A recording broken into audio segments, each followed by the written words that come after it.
Digital payment को लेकर देश में एक बहुत बड़ी क्रांति आई है और उस क्रांति के बारे में आपको बताएंगे। उससे पहले आप साहब को सुनिए। बोलिए साहब, बोलिए। जो लोग यूपीआई से पेमेंट कर रहे हैं वो 150 रुपए की लेन देन कर रहे हैं। इनकी आर्थिक क्षमता बहुत ज्यादा नहीं होगी। साहब का कहना है कि जो भी लोग यूपीआई से पेमेंट कर रहे हैं वो 150 से ज्यादा नहीं कर रहे हैं और उनकी आर्थिक क्षमता जो है इससे ज्यादा नहीं है। अब समझिए, यूपीआई कहते हैं फोन पे, गूगल पे को, जो आप मोबाइल से पेमेंट करते हैं। अब आप बताइएगा कि आप 150 से ज्यादा करते हैं या कम। चलिए आगे बढ़ते हैं। बोलिए साहब, आगे बोलिए।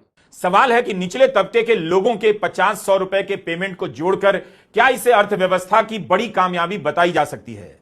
तकनीक की कामयाबी हो सकती है, लेकिन क्या यह अर्थव्यवस्था की भी सफलता है? अब साहब का कहना है कि 150 के लेन देन को जोड़ करके क्या भारत इससे अर्थव्यवस्था में मजबूत हो पाएगा। तकनीक की कामयाबी, चलिए सर मान रहे हैं कि तकनीक एक बेहतरीन है कि आप गूगल पे, फोन पे कर देंगे। लगता है हमको सर भी करते हैं, इसलिए सर को तकनीक की कामयाबी समझ में आ रही है। ठीक है सर, आगे बोलिए, आगे बढ़िए। एक और बात है, इससे पता चल रहा है कि जिनके हाथ में पैसा नहीं, कम से कम पैसा है, वही यूपीआई का ज्यादा इस्तेमाल कर रहे हैं।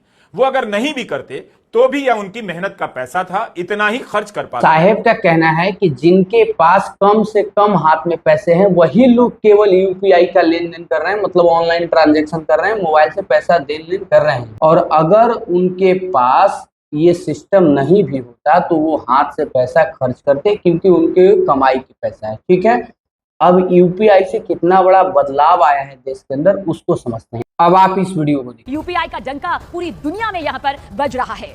जहां पर भारत के डिजिटल भुगतान में यूपीआई की हिस्सेदारी का जिक्र करें तो 2019 में 34% से बढ़कर 2024 में 83% यह हो गई है। तो जो यूपीआई का लेन देन, जो कि ऑनलाइन मोबाइल से पेमेंट, वो 2019 में 34% था, वो 2024 में बढ़कर के 83% हो गया है। और इसका औसतन 74% की वृद्धि हुई है 5 वर्षों में। अब आप समझिए इस यूपीआई से कितना बड़ा परिवर्तन आया है। और 2018 में यूपीआई से जो लेन देन का आंकड़ा था वो 375 करोड़ था, जो कि बढ़ करके 2024 में 17,221 करोड़ रुपया हो गया। और इसका सबसे बड़ा कारण जानते हैं क्या है? लोगों को यूज करने में बहुत आसान लगता है। बस जाइए, स्कैन करिए, नंबर डालिए अपना और पैसा चला जाएगा। लेकिन ये सारे जो परिवर्तन है वो निष्पक्ष पत्रकार को कभी दिखाई नहीं देगा।